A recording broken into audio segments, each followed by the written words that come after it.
quiero dar la más cordial bienvenida a mis invitados. Está con nosotros Hugo Moldis, analista político, y Carlos Cordero, también analista político. Bienvenidos, un placer tenerlos acá. Buenas noches. Buenas noches. Buenas noches, Priscila. Un gusto compartir con Hugo. Bueno, quiero arrancar con Hugo, por favor, porque veíamos la declaración del representante de la Unión Europea hablando de una reformulación del apoyo a nuestro país. ¿Cómo podemos entender esto después de una reunión del gobierno explicando el porqué de las 22.000 hectáreas?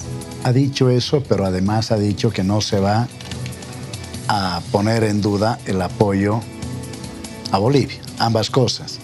Claro, lo que pasa es que tiene que haber un rediseño en la medida en que de las 20.000, que se creía 20.000 hectáreas como máximo, a 22.000, exige, evidentemente, demanda una readecuación de los propios planes hasta operativos de la propia Unión Europea. Se entiende así. Se ha tratado de generar un ambiente, yo diría, innecesario de parte de la oposición y de quienes piensan como ella, como que el país podría merecer una sanción de los Estados Unidos. Eso todavía está en veremos. Todo se puede esperar de los Estados Unidos.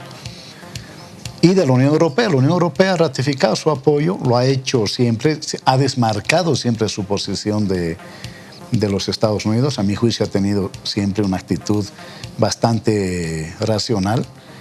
Y creo que esas especulaciones iniciales han quedado desmentidas, no en la voz del gobierno, en la voz de la propia Unión Europea. ¿Cómo entiende Carlos Cordero lo que dijo el representante de la Unión Europea? Si bien es cierto que la Unión Europea ha ratificado que va a seguir apoyando la lucha contra la droga, es decir, evitando, como acabamos de escuchar, que la cocaína, la droga llegue a Europa, es también cierto que ha expresado que tiene que haber una reformulación. Ahora, lo que no ha mencionado Hugo y que desde hace varios días está en los medios de comunicación es el hecho de que, primero, no se estigmatiza ni se ha estigmatizado la hoja de coca. Lo que preocupa a la Unión Europea, a Naciones Unidas, es que aquella parte de la producción de hoja de coca que va a mercados ilegales y que se convierte en cocaína, los mismos informes de Naciones Unidas sostienen que el 93% de la hoja de coca del Chapare va a mercados ilegales y el 93% de la hoja que se produce en los yungas va para el consumo, para el acullico. Entonces, a esto se suma que pues instituciones como la Iglesia Católica Boliviana desde hace tiempo vienen expresando su preocupación por el incremento de lo que puede ser la presencia de cárteles que comercian, que lucran, que explotan la cocaína, la violencia, la destrucción familiar, los problemas sociales que puede generar precisamente el incremento de estas sustancias que son controladas. Y la Iglesia Católica ha publicado un documento hace el 2016 que se llama Hoy pongo ante ti la vida o la muerte.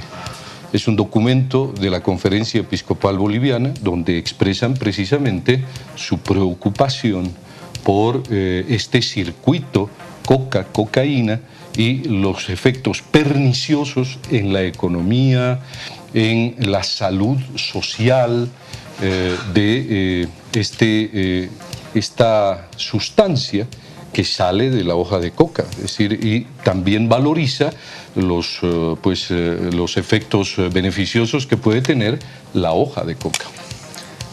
Adelante. Yo creo que hay que interpretar bien los datos.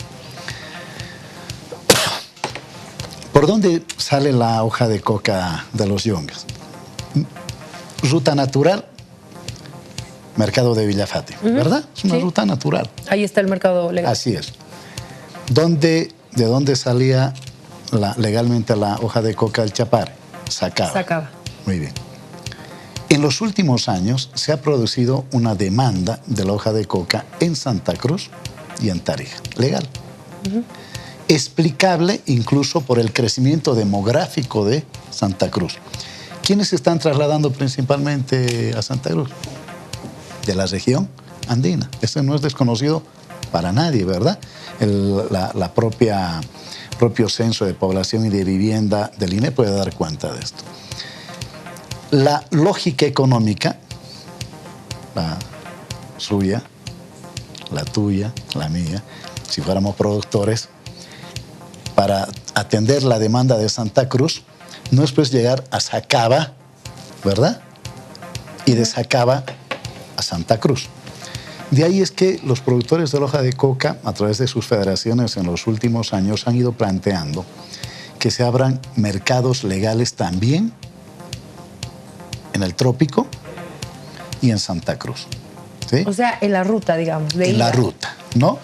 No estoy queriendo, porque el gobierno, además de eso, yo no he visto que lo haya hecho nunca y cuando yo estuve de ministro de gobierno, jamás desconocer que hay un problema, que es el tema de la conversión de la hoja de coca en pasta o en cocaína. Eso Antes hay, de por entrar supuesto a que hay eso, eso. en el tema este de los mercados legales, estaba acá el ministro Cocarico. Sí. Y justamente se le hizo esta pregunta, ¿no? Porque había lógica. ¿Para qué vamos a ir hasta Sacaba, ¿no? 35 kilómetros, luego ir hasta Santa Cruz, ¿no? O sea, hasta económicamente no les conviene. Entonces, ¿por qué no hacer un mercado legal de ida a Santa Cruz? Y él decía, no se puede. Y decía, ¿por qué? Me dice, porque la venta del Chapare no es igual que en La Paz. Y es venta individual y por libras, que es más, no es pues como en La Paz, digamos, ¿no? En cantidades más grandes. Entonces, ¿cómo vamos a controlar esa venta? Bueno, las federaciones campesinas en realidad han planteado esto hace muchos años, Priscila. ¿Sí? Quizá hay un punto de vista distinto al que expresa el ministro César Cocarico. Tiene que haber alguna manera. Así que no la tienen todavía. Tiene que haber una manera. Yo creo que la adecuada es la que han planteado las federaciones. Por eso yo decía, las federaciones han planteado esto. ¿Ya? A manera de una suerte de autocontrol, ¿no? Trópico, Santa Cruz. Esa es la cantidad de hoja de coca establecida, como dice Carlos, en el número está correcto, en la interpretación es donde no está correcto, que la que no se registra legalmente. Ahora, en todas partes se cuecen habas a propósito del desvío de la hoja de coca al narcotráfico. ¿Se acuerdan de Apolo, verdad? Todos nos acordamos aquí. O sea, no era coca del Chapare, era coca ¿de dónde? De los Yungas. Donde hubo muertos incluso cuando se pretendía la erradicación en esa parte de La Paz. Y en el caso del Chapare, ahora, yo creo que en la reunión con la Unión Europea, el gobierno ha establecido que ha hecho una propuesta además, de que anualmente se encuentren mecanismos de control sobre la cantidad de la hoja de coca que está siendo destinada al mercado legal. Inicialmente se había establecido en cerca de 15.000, en realidad la porción ha bajado a 14, yo creo que son 14.750 las hectáreas que se ha establecido en el estudio, sin contar industrialización. El control lo tiene que seguir haciendo el Estado, ¿no? El Estado tiene que establecer un mecanismo de control, al igual que Villa Fátima, al igual que Sacaba, con lo cual a mi juicio es decir, dejaría más tranquila digamos, a quienes porque este autocontrol no ha funcionado. No, por supuesto que ha funcionado, Priscila. Si no hubiese habido autocontrol, no hubiese habido sustitución voluntaria.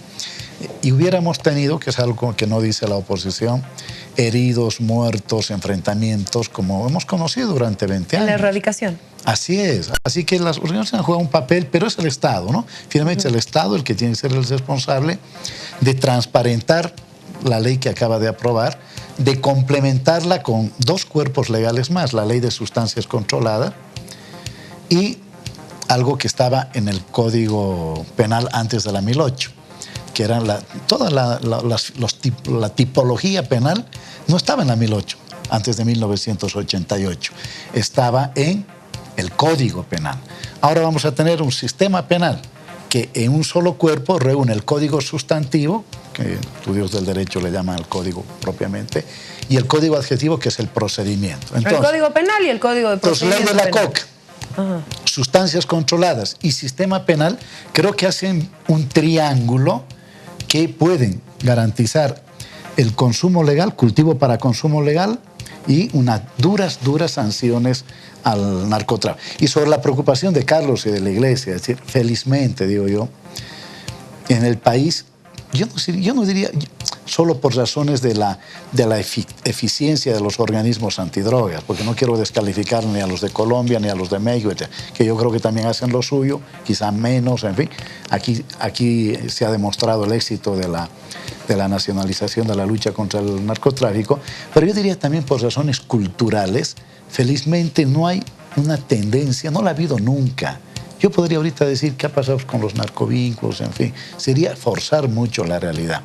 Felizmente no hay lugar para los carteles, entendiéndose carteles, estructuras que tienen empresas, tienen partidos, tienen medios, tienen grupos de seguridad, tienen grupos de represión. Eso es un cartel. O sea, ¿verdad? No hay carteles de droga en nuestro país. No hay. Yo digo que felizmente para todos los bolivianos.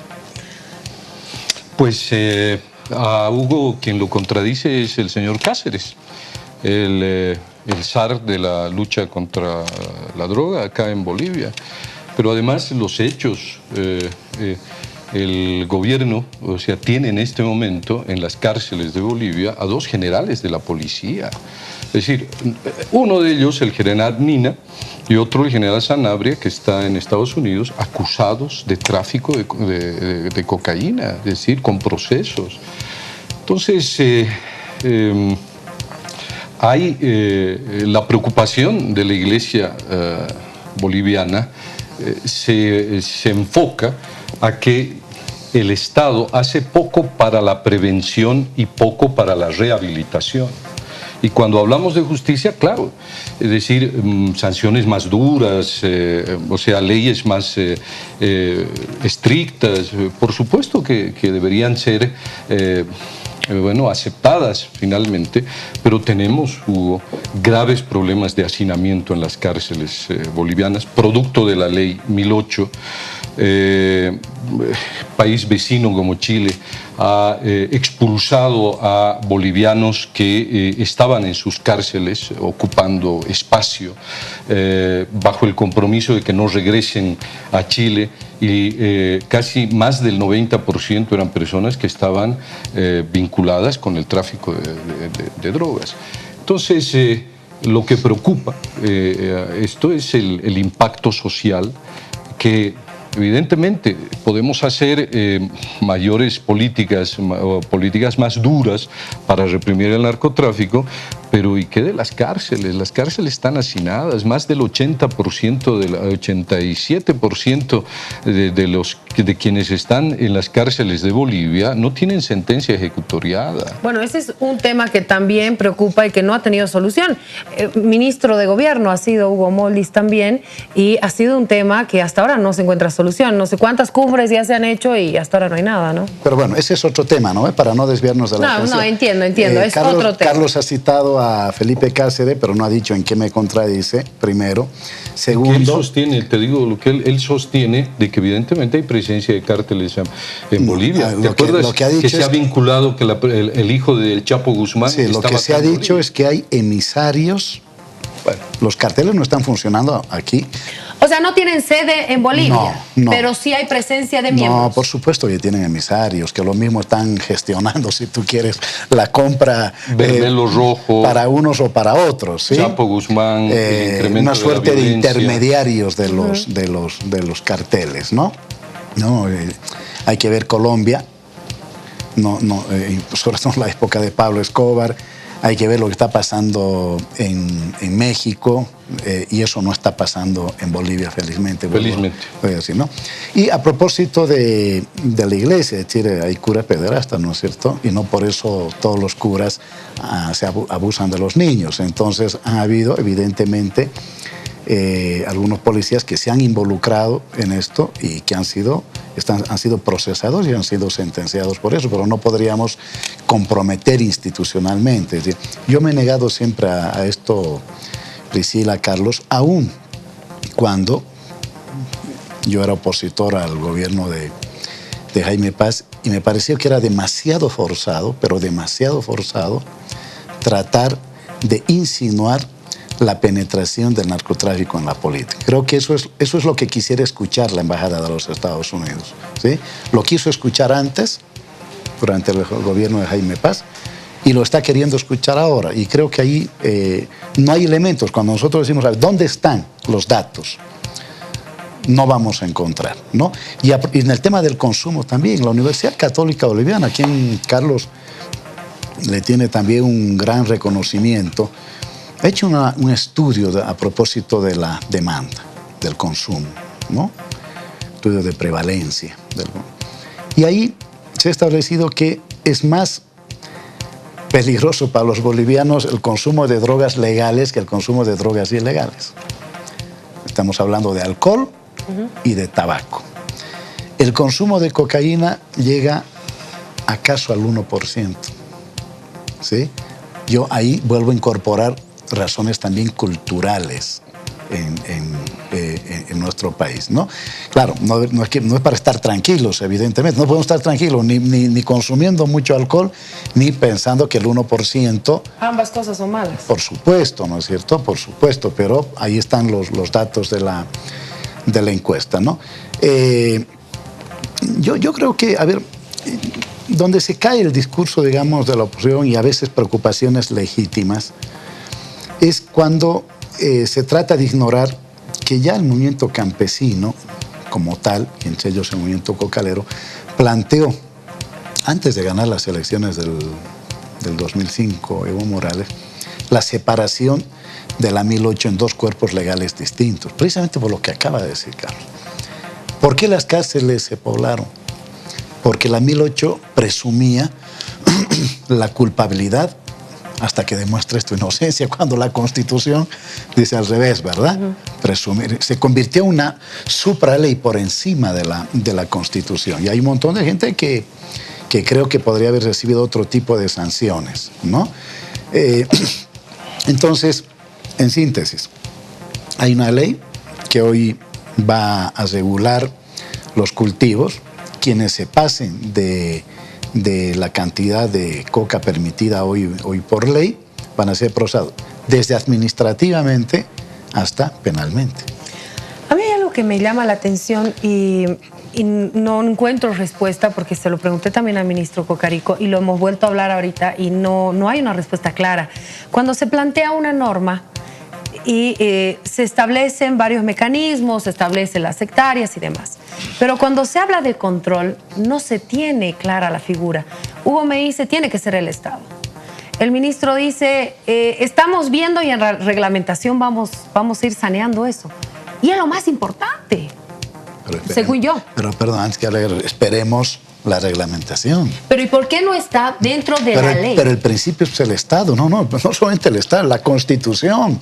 La Constitución te establece participación y control social, que deberíamos tratar de desarrollar en todos los frentes, ¿verdad? De la vida. No debería ser lo más importante ahorita eso. Pero el Estado, lo que pasa, el Estado está regulando. Es una ley, si tú quieres, no penal, es una ley administrativa.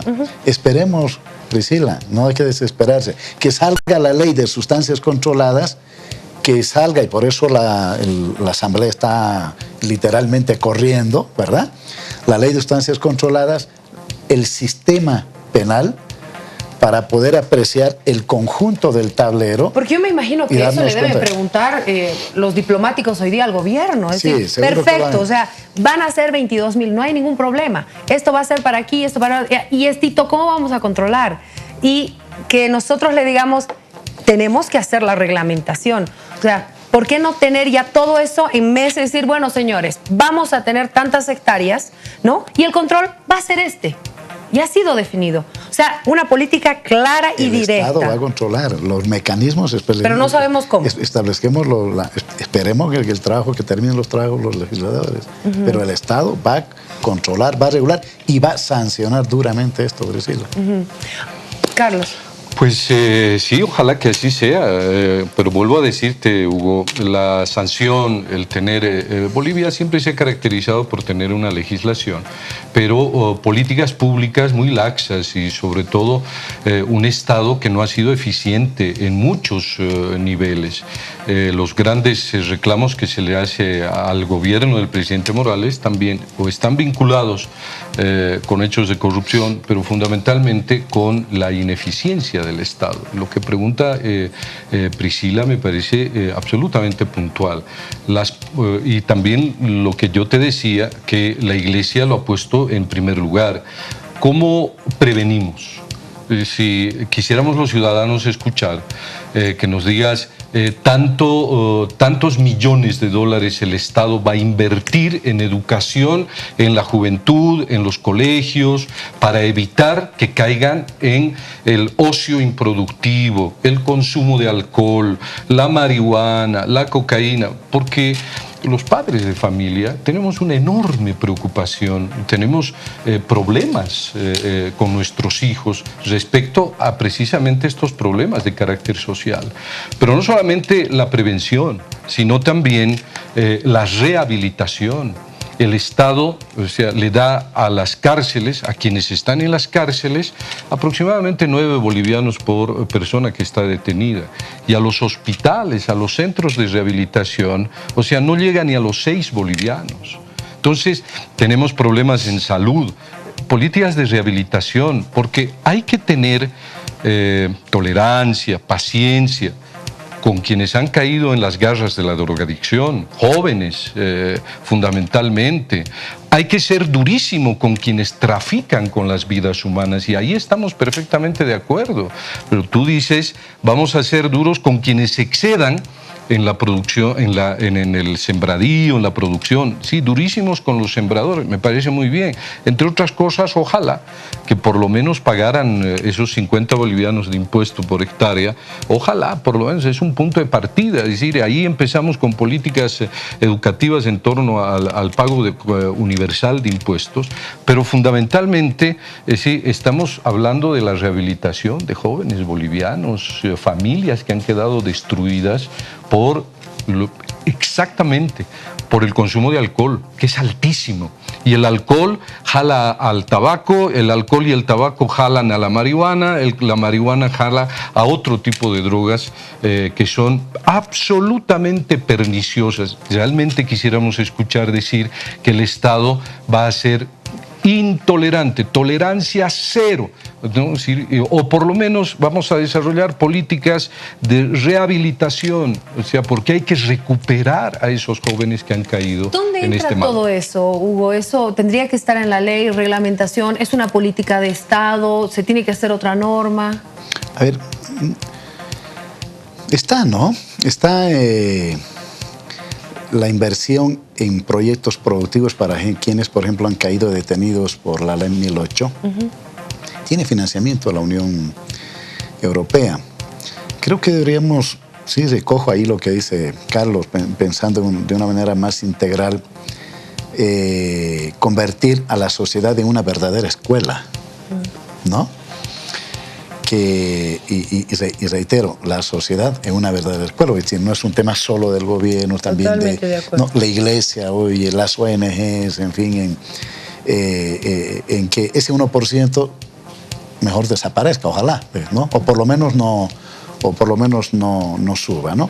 Pero hay inversión, no tengo en este momento los datos, no se ha dejado de invertir, pero siempre es insuficiente.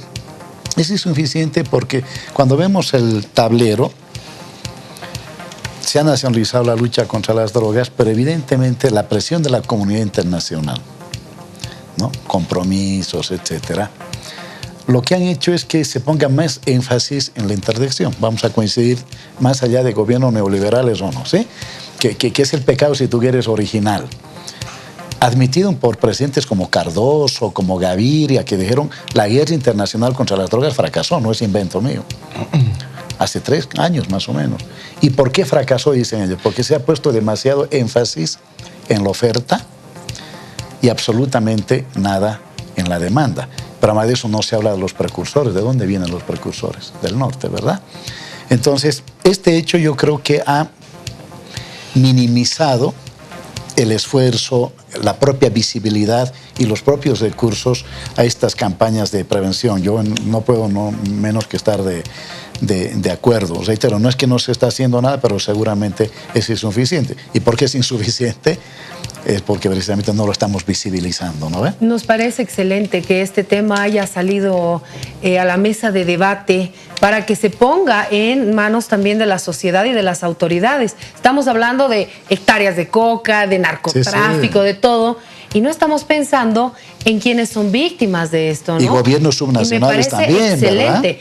Trabajo todo de todos, Estado. Medios de comunicación, papás, escuelas, iglesias. Todos tenemos que trabajar en base a eso. Y qué bien que lo pongamos nosotros en mesa y hacerle la consulta a las autoridades, ¿no? Porque estamos hablando de todo, de control, de narcos, de esto y de lo otro, pero nos olvidamos de quienes están en ese mundo, que necesitan salir de alguna forma, que es como sociedad nuestra obligación. De verdad, yo estoy contentísima de que haya salido este tema en mesa. Yo les agradezco muchísimo por haber estado acá y creo que hemos coincidido los tres en que la preocupación y la solución está en la sociedad, involucrando a todos. Muchas gracias, Hugo. Bueno, gracias, Carlos. Priscila, un gusto. Un gusto, Hugo.